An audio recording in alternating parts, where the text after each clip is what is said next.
ये आवाज इतनी तेज थी कि आस्था की नींद टूट गई। आस्था का दिल जोर से धड़का और जैसे ही आस्था ने उस दरवाजे पर हाथ रखा, दरवाजा खुल गया। आस्था ने अपनी मोबाइल की टॉर्च ऑन की। दीवारों पर हर तरफ सिर्फ आस्था की तस्वीरें थीं, जैसे कोई सालों से उसकी हर सांस पर नजर रखता आ रहा हो। आस्था की नजर चेयर पर बैठे एक शख्स पर पड़ी। आखिर आस्था ने ऐसा क्या देख लिया?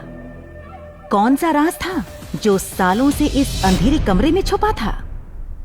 क्या ये सब अरमान का जुनून है या किसी की सोची समझी साजिश? कौन था जो सालों से उसके हर कदम पर नजर रखता आ रहा था? सच जानने के लिए अभी दिए गए लिंक पर क्लिक करें और सुने कहानी तेरे इश्क में, बिल्कुल फ्री, सिर्फ पॉकेट एफएम पर। जिस शादी में मैं दुल्हन बनी वो मेरी नहीं थी। मैं तो सिर्फ एक अनाथ लड़की थी जिसे अपने मामा की जान बचाने के लिए प्रियंका दीदी की जगह पे बैठना पड़ा। उस रात शादी की शहनाइयाँ मातम की गूंज सी लग रही थी। तब दुल्हन के कमरे में आखिर ये कैसी मायूसी थी? प्रियंका का दिल जोर जोर से धड़क रहा था। प्रियंका ने सनी को कसकर गले लगाते हुए बोला, ओ सनी, शुक्र है तुम सही टाइम पर आ गए। तो डर गई थी कि अगर तुम नहीं आए तो मैं उस रईसज़ादे अरमान की बीवी बनके अपनी पूरी लाइफ खराब कर लूंगी। तुम नहीं जानते उस आदमी को। मैं सब जानता हूँ प्रियंका। इस पूरे शहर में शायद ही कोई होगा जो अरमान सिंघानिया को नहीं जानता होगा। अरे मैं तो उसी के ऑफिस में काम करता हूँ। लेकिन मुझे सिर्फ एक बात समझ में नहीं आ रही है कि जो इंसान औरत जात से इतनी नफरत करता है, जिसके शादी के नाम से भी उसे चिढ़ होती है, वो तुमसे शादी क्यों कर रहा है? अगर तुम मुझे फोन ना करती ना तो मुझे भी यही लगता कि तुम उसे उसकी दौलत के लिए शादी कर रही हो। ऐसा नहीं है, बात कुछ और है, पर वो सब मैं तुम्हें बाद में बताऊंगी। सबसे पहले हमें यहाँ से निकलना होगा। इससे पहले हमें यहाँ कोई देख ले। मगर तुम्हारे यहाँ आने की खबर उस शैतान को लग गई ना तो वो सब बर्बाद कर देगा। प्रियंका दीदी, बारात आ चुकी है, आप कहाँ जा रही हैं? विवाह का शुभ मुहूर्त निकला जा रहा है, दुल्हन को बुलाइए। प्रियंका कहाँ है? पंडित जी कब से उसे मंडप पर बुला रहे हैं। सर, हम बहुत खुश थे सर। इतने बड़े घर में हमारी बेटी की शादी हो रही थी, इसीलिए तो हमने गांव से अपनी ननद की बेटी आस्था को भी बुला लिया था। इसके माँ बाप एक कार एक्सीडेंट में मर चुके हैं। सोचा था शादी में आएगी तो हाथ बटाएगी। हल्दी मेहंदी हर फंक्शन में इसने काम किया था। लेकिन सर, आज जब हमने इसे प्रियंका को बुलाने भेजा तो यही लड़की बोली कि प्रियंका अपने कमरे में है ही नहीं। और हमें पूरा यकीन है कि इसी लड़की ने प्रियंका को भगाया है। मामी जी, मेरा कोई कसूर नहीं है, मैं सच बोल रही हूँ। जब मैं प्रियंका दीदी को लेने रूम में गई थी वो थी ही नहीं वहाँ पे। मामी जी प्लीज मेरी बात का यकीन कीजिए। हमें ये सब नहीं सुनना। मनोज, तुम हमारी इंडस्ट्री में एक मामूली से अकाउंटेंट हो, फिर भी हमने तुम्हारी बात मानी।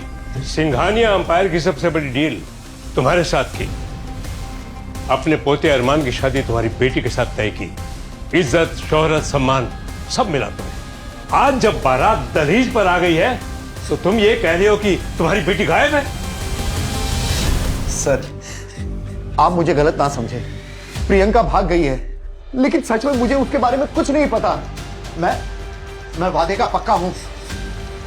प्रियंका नहीं तो मेरी भांजी आस्था ही सही, वो बनेगी अरमान की दुल्हन। नहीं मामा जी, मेरी शादी नहीं कर सकती। मामा जी, मेरा डॉक्टर बनने का सपना अधूरा रह जाएगा। मामा जी, आप चाहे तो मेरी जान ले लीजिए, पर मेरी आत्मा मत लीजिए। मामा जी, मेरा डॉक्टर बनने का सपना अधूरा रह जाएगा। प्लीज मामा जी, मुझसे वो मत छीनिए। करम चली अभी भी अपनी बड़ी है, कहती जा रही है। तुझे पता है ना, अगर आज ये शादी नहीं हुई तो तेरे मामा को मार डालेंगे ये लोग। तेरी मामी सही कह रही है। भले प्रियंका भाग गई, लेकिन ये सब तेरी वजह से हुआ है। तूने उसे भगाने में मदद की है, इसलिए तू ही हमें इस मुसीबत से निकालेगी। तू समझ रही है ना मैं क्या कह रहा हूं? सुनो, ये शादी करने का क्या लोगी तुम? जो मांगोगी मैं दूंगा, लेकिन एक शर्त है, बारात वापस नहीं जानी चाहिए। अगर बारात वापस चली गई तो सिंघानिया अंपायर की इज्जत मिट्टी में मिल जाएगी। अरमान पहले ही औरत जात से नफरत करता है।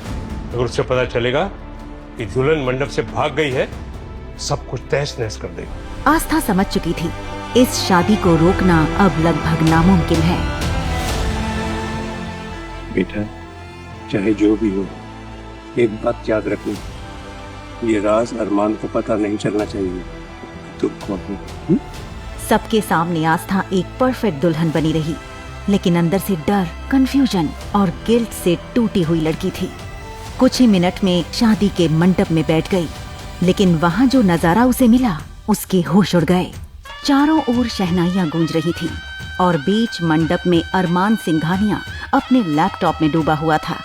उसे जरा सा भी अंदाजा नहीं था कि जिससे वो शादी कर रहा है वो प्रियंका नहीं है, उसकी दुल्हन बदल चुकी है। उस वक्त अरमान सिंघानिया अपने काम में इतना खोया रहा कि बिना दुल्हन देखे ही उसने शादी की सारी रस्में पूरी कर दी।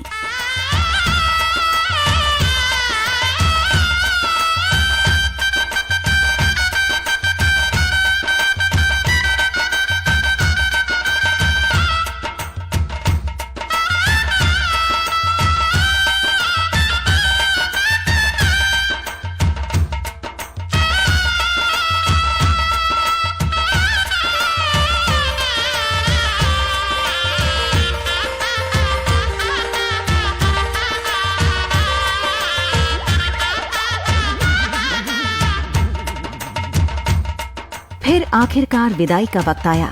आस्था को अब अपनों से विदा लेकर उस अनजाने ससुराल की ओर बढ़ना था, जिसके बारे में वो कुछ भी नहीं जानती थी। उसकी नजरें भीड़ में अपनी नानी को ढूंढ रही थीं, जिन्होंने उसे बचपन से पाला था। और जैसे ही आस्था की नजर नानी पर पड़ी, वो सब कुछ भूलकर दौड़ पड़ी और उनके गले लिपटकर फूट फूट कर रोते हुए आस्था और उसकी नानी उस दिन को कोसने लगी जब पहली बार मामा मनोज का फोन आया था। आस्था अपनी इस बर्बादी में आने से कुछ दिन पहले तक गांव में खुशी खुशी अपनी नानी के साथ रहती थी, जिन्होंने उसे बचपन से पाला था। लेकिन जब मामा मनोज का फोन आया था, आस्था पूरे गांव में खुशी से नाचने लगी। नानी माँ, मामा का फोन आया था, प्रियंका दीदी की शादी है शहर में, जाके कितने मजे आएंगे ना। नानी माँ, आपकी पोती की शादी है। जहाँ आस्था खुशी से झूमे जा रही थी, वहीं उसकी नानी के चेहरे पर खुशी नहीं बल्कि एक डर था, और उन्होंने आस्था को रोकते हुए बोला, बेटा, हम इस शादी में नहीं जाएंगे। ये मनोज अच्छा नहीं है, तुम उस चौखट पर कदम भी मत रखना। मनोज मेरा बेटा है, लेकिन उसका दिल पत्थर है, और उसकी बीवी सीमा, वो तो नागिन है, नागिन। वो दोनों शहर जाकर हम लोगों को भूल चुके हैं। तुम्हें वहां जाकर कुछ भी नहीं मिलेगा, ना कोई प्यार, ना अपनापन, और ना ही कोई इज्जत। फिर क्यों जाना चाहती हो इस शादी में? लेकिन आस्था शहर जाने को लेकर इतनी एक्साइटेड थी कि उसने नानी को फिर से समझाने की कोशिश की। नानी माँ, आप ऐसा क्यों सोच रही हैं? इतने सालों बाद मनोज मामा ने हमें बुलाया तो सही, अगर वो चाहते तो नहीं भी बुलाते। नानी माँ, उनकी इकलौती बेटी, आपकी इकलौती पोती की शादी है, प्रियंका दीदी की शादी है। हमें जरूर जाना चाहिए। अगर हम उनके खुशी में शामिल नहीं होंगे तो कौन होगा? नानी माँ प्लीज ना मान जाइए, प्लीज प्लीज प्लीज मान जाइए। नानी चलिए ना, प्रियंका दीदी की शादी है, प्लीज नानी प्लीज, बहुत मजा आएगा। आस्था ने हर तरह से नानी को मनाया, मगर नानी अपनी जिद पर अड़ी थी। पर उस रात सब बदल गया जब दरवाजे पर जोरदार दस्तक हुई।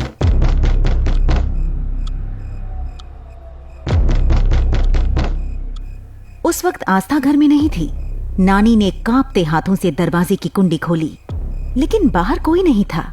बस जमीन पर पड़ा था एक बेनाम सफेद लिफाफा। नानी ने जैसे ही लिफाफा खोला, 2 टिकटें और एक पीला पुराना खत बाहर गिर पड़ा। टिकट उसी शहर के थे जहां मनोज रहता था, और जैसे ही नानी ने खत उठाकर पढ़ा, नानी के मुंह से चीख निकल गई। वो दोबारा लौट आया है, ये कैसे हो सकता है? उस खत में न जाने ऐसा क्या लिखा था कि नानी इतना डर गईं कि सुबह होते ही आस्था के साथ शहर के लिए रवाना हो गईं। आखिर उस खत में ऐसा क्या लिखा था कि नानी की हिम्मत टूट गई और उन्होंने रातों रात शहर जाने का फैसला लिया। मगर इस खत को लिखने वाला जो भी हो, उसने आस्था की जिंदगी की दिशा ही बदल दी थी। अपनी इसी गलती को याद कर आस्था फूट फूट कर रोई जा रही थी। वहीं आस्था और उसकी नानी को यूं रोता बिलखता देख अरमान के दादा घबरा गए। एक पल के लिए उनके दिल में डर बैठ गया, कहीं आस्था की नानी वो सच सबके सामने न उगल दें जिसे उन्होंने बरसों से छुपा कर रखा था। क्योंकि अगर वो सच बाहर आ गया तो न सिर्फ सिंघानिया खानदान की इज्जत मिट्टी में मिल जाएगी, बल्कि आस्था की भी जिंदगी बर्बाद हो सकती थी। इसी डर में दादा आलोक ने मनोज मामा को इशारा किया और नानी को अंदर ले जाने को कहा। बहुत हो गया, अब रोना बंद करो, अंदर चलो घर में, वरना तबीयत खराब हो जाएगी, है ना माँ? लेकिन आस्था की नानी अब भी कहाँ रुकने वाली थी। वो रोते हुए बोली, मेरी आस्था डॉक्टर बनना चाहती थी, तूने उसका सपना तोड़ दिया, उसकी जबरदस्ती से ये शादी करवा दी, बिना माँ बाप की बच्ची के साथ। तूने ये अच्छा नहीं किया। यार शादी में आएगी मातम में आए हुए, सबके चेहरे देख के ऐसा लग रहा है कि दोस्त की शादी में नहीं किसी की शोक सभा अटेंड करने के लिए आए हुए। नहीं क्यों रो रही है भाई, इनको क्या हुआ है? कहीं पता तुम चल गया कि अपना भाई बहुत खतरनाक मॉन्स्टर है। चुप कर, कहीं अरमान भाई ने सुन लिया ना तो खाम खान के स्यापे हो जाएंगे। वैसे भी इन सब लोगों की वजह से वो बहुत चिड़े हुए हैं। तुम्हारी फालतू बकवास के चक्कर में कहीं ऐसा ना कि अरमान भाई हमें यहीं छोड़कर चले जाए। तू तो जानता ही ना उनका गुस्सा। हाँ तो फिर तू ऐसा करने वाला था, कम से कम एक बार मुझे ये बता तो देता। माँ आप यहाँ आ जाओ।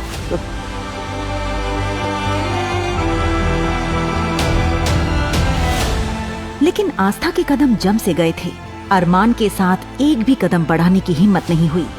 तभी मामी सीमा आस्था के पास आई और बोली, अब बुत बनी क्या खड़ी है, जल्दी जल्दी अपने कदम चला। अरे तुझे तो हमारा एहसान मानना चाहिए कि तेरी गटर जैसी जिंदगी में इतना महंगा इत्र छिड़क दिया हमने। बस अपनी औकात मत भूल जाना तुम। आलोक जी ने जो कहा है बस वो याद रखना, वरना हम तेरी नानी को भूल जाएंगे। और हाँ, जब तक तू अपना वादा निभाएगी तब तक तेरी नानी हमारे साथ खुश रहेगी। अब अपने अरमान को मार गोली और इस अरमान के अरमानों को पूरा कर। चल। रोते सिसकते हुए वो आगे बढ़ ही रही थी कि अचानक अरमान उसके पास आया। बिना कुछ कहे उसने आगे बढ़कर आस्था को गोद में उठा लिया। एक पल में माहौल बदल गया। तेरे इश्क में,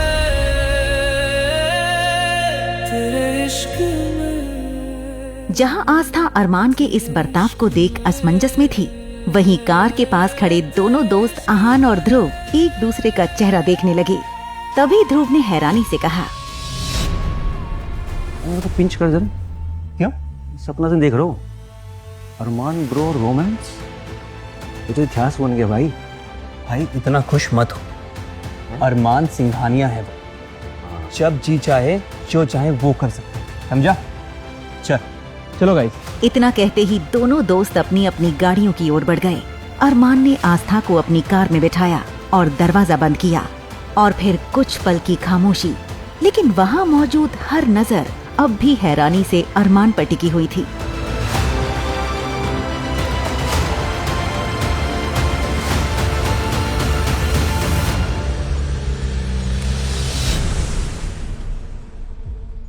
और फिर कुछ पल की खामोशी कि तभी अचानक अरमान ने आस्था का हाथ थाम लिया और बोला, अब तुम घूंघट हटा सकते हो।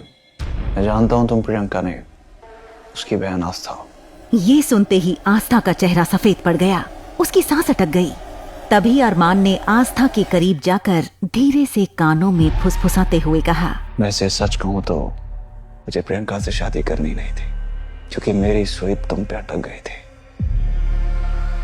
मुझे तुमसे शादी करनी थी। आस्था की सांसें थम गईं। क्या? लेकिन ये कैसे हो सकता है? मैं तो अरमान से कभी मिली ही नहीं। क्या ये अजीब इत्तेफाक था या पहले से रचा हुआ खेल? और अरमान अगर आस्था से शादी करना चाहता था तो उसने प्रियंका को शादी के लिए क्यों चुना? कहीं ये किसी की सोची समझी साजिश तो नहीं? क्या इस साजिश में आस्था के मामा भी थे मिले?